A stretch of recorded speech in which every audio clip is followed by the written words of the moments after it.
Maka Abbaa kan Ilmaa kan Hafuura Qulqulluu Waaqa. Amiin. Maatiiwwan Waaqayyoo kan taatan hundumti keessan nagaa Waaqayyoo akkam bultanii. Amiin. Waaqayyo gooftaan keenya eegeetissee yeroo kanaan kan nugee maqaa Waaqayyoo kan galateeffamee nuuf haa ta'u. Egaa macaafa fakkeenyaa boqonnaa 19 lakkoofsa 17 irraa gaafa dubbisnu akkana jedhamee barreeffameetu jira jechuudha. Namni hiyyeessaaf kennu Waaqayyoodhaaf liqeessuu isaati jedha. Gatii isaa immoo Waaqayyo irraa ni argata. Egaa fooxa isin asitti argitan kuni fooxa 40dha jechuudha. Gatiin fooxa tokkoon isaati jechuudha. Qarshii 200 bitame, qarshii 8,000 bitame jechuudha. Gargaarsa kana kan godhani ijoolleen na biratti barachaa jiran chaayinaalii yuutuubii dhangaa lubbuu 72,000 kan jiran keessaa namoonni muraasni walitti sassaabamanii hojii hafuuraa kana hojjechuudhaaf jechuudha kan isaan walitti qabaman jechuudha. Waldaa dhangaa lubbuu jedhanii achirraatii of moggaasanii hojii gaarummaa kana hojjechuudhaaf warra ba'an yommuu ta'an, egaa guyyaa har'aa kanatti beeleen ture na nyaachistee eebodheen ture na obaastee qullaakoon ture natti uffistee isa jedhu keessaati amma isaan danda'ame uffata kana isaanitti uffisuudhaaf sagantaa qopheessanidha waan ta'eef jechuudha. Sagantaa kanarratti egaa namoonni asitti argaman kun namoota gargaarsa barbaadanidha. Fooxaan kun waan guddaa ta'e osoo hin ta'in isaaniif egaa sa'aatii kanatti qorradha waan ta'eef waan guddaadha. Nama kennuufis immoo waan guddaadha. Gatii isaa Waaqayyo irraa ni argata waan ta'eef egaatii Waaqayyo isaaniif haa kennuu jettu hundi keessanii isaan nu eebbisa.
namootana mogole nambuso jabana wagniko nani wakeso nafashade sera mamaksadina ko aragi fardo ki sorra chilu bajartan ega hala kana ngafe shan ufatani argitan naman gammachisu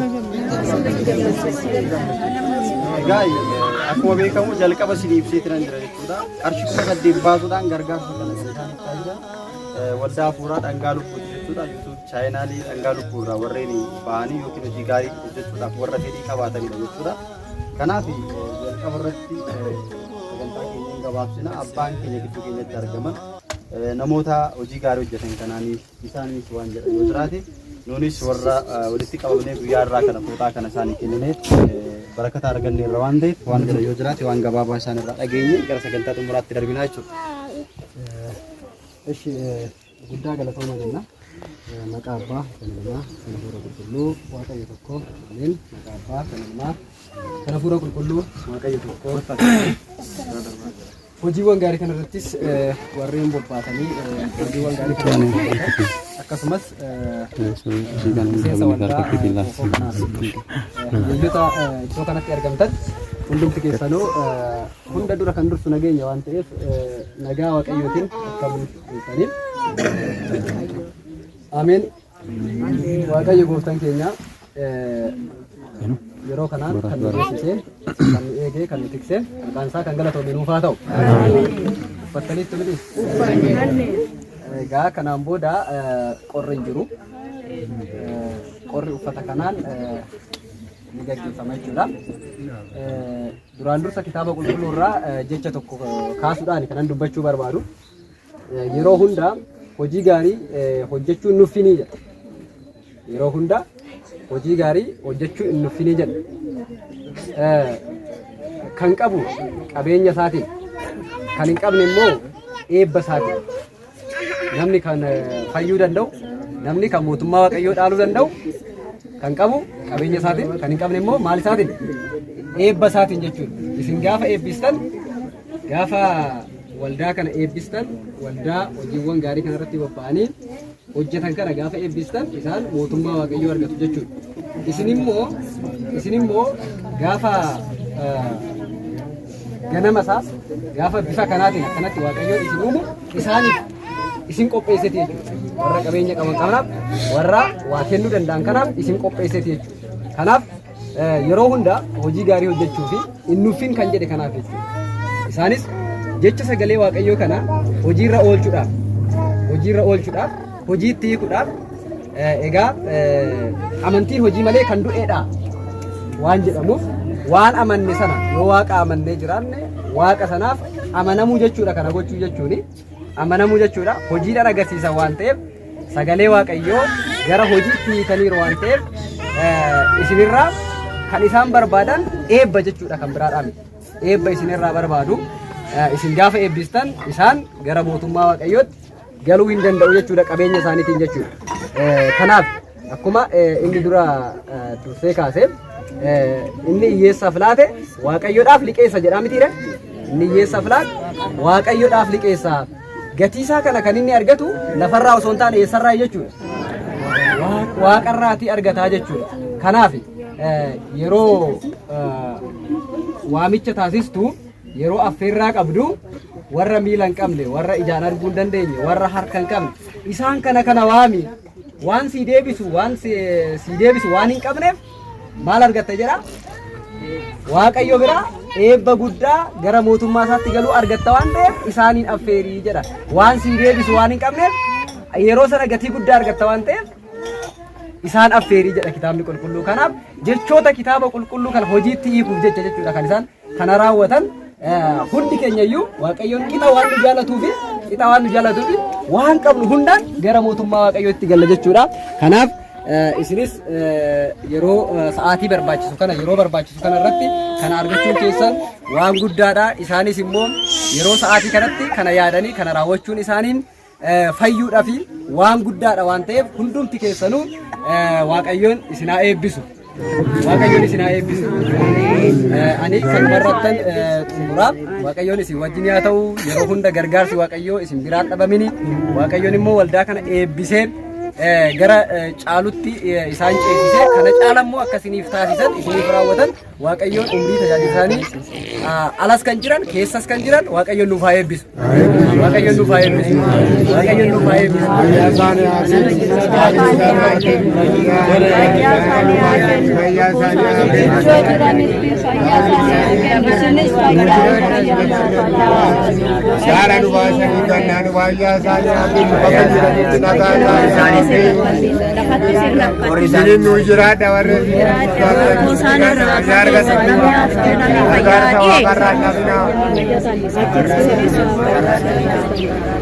Tole jalqaba irratti abbaan keenya guddaa galatoomaa isaan hin jenna. Egaa isinis asitti argamtanii sagantaa kanarratti argamuun keessan waan guddaadha.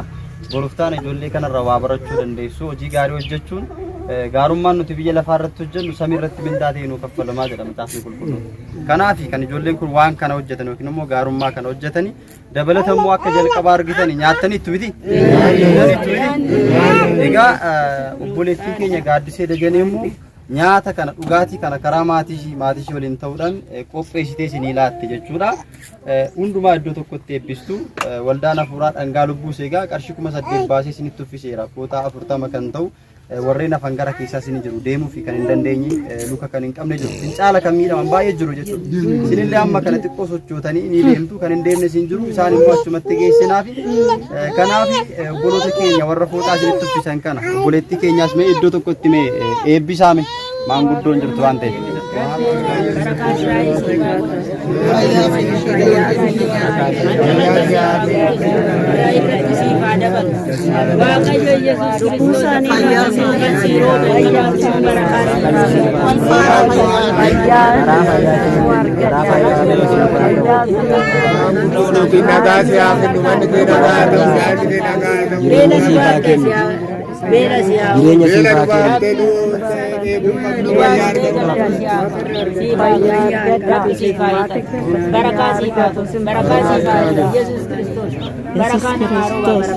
Eshi yaada keessan as deebisaati wanti isiniin jedhu yoo jiraate namoonni baay'een gargaarsa yeroo argattan keessumatti fooxaan gaafa isinii kennan baay'een keessan dabarsitanii kan gurgurtan jirtu jechuudha. Akka gurgurtanii miti kan isinii kennin akka uffattanii qorrarraatti dandamattan barbaanneeti malee osoo barbaanne qarshii isinii kennuu hin dandeenyaa turre jechuudha. Fooxaan kun qarshii 200 bitame har'a otoo gurguruudhaan immoo gabbuustanii gurgurtanii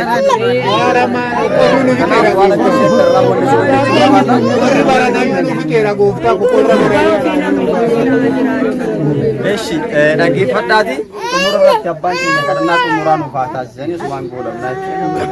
Eshi kan nagaan nu bulche waaqayyoon nagaan nu haa bulchu. Biyya keenya Itoophiyaa nuuf haa eegu.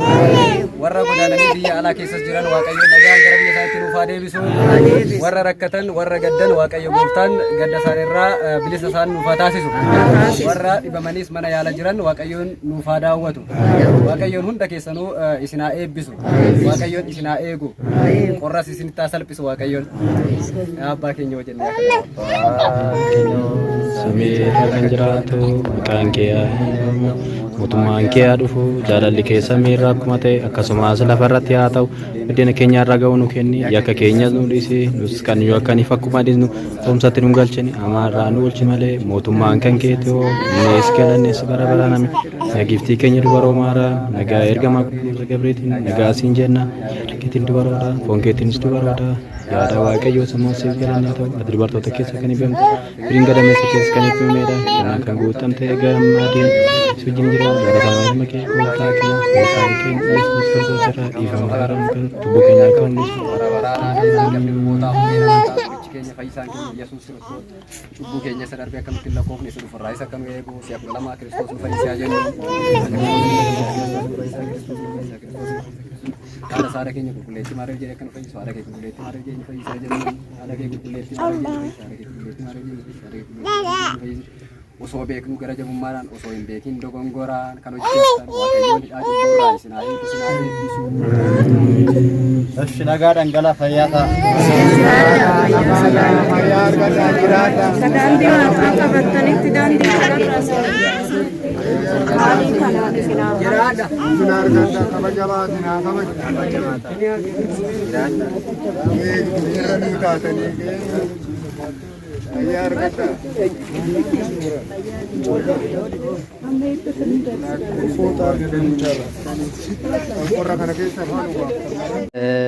መቃባ ፊልማ አፉረ ቁልቁሉ በረበራ አንገለና ተው መቃባ ፊልማ አፉረ ቁልቁሉ በረበራ አፍገለና ተው ኑከ ካሴ ጀልቀብሲሴ ጀልቀብሲሴ ጾሙርሲሴ ኑከ ካሴ ጀልቀብሲሴ ጾሙርሲሴ